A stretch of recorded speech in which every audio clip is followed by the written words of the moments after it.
Welcome po sa Cooking Alasen. Gagawa naman po tayo ngayon ng homemade taho.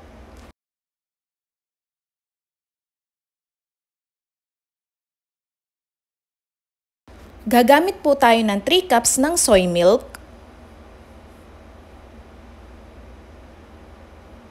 25 grams or 1 pack ng jelly powder, yung kulay white, at haluin laang ho nating maigi.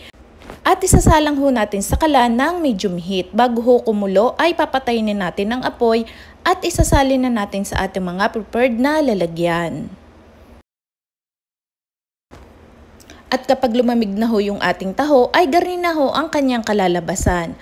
Maaari na ho natin siyang lagyan ng ating sago at arnibal. Sa pagluto naman ng ng sago ay pakukuluan nyo laang are hanggang sa mag-translucent yung kanyang kulay. At sa ating arnibal ay gumamit ako ng muscovado sugar at nilagyan ko laang ng kaunting tubig at pinakuluan hanggang sa lumapot.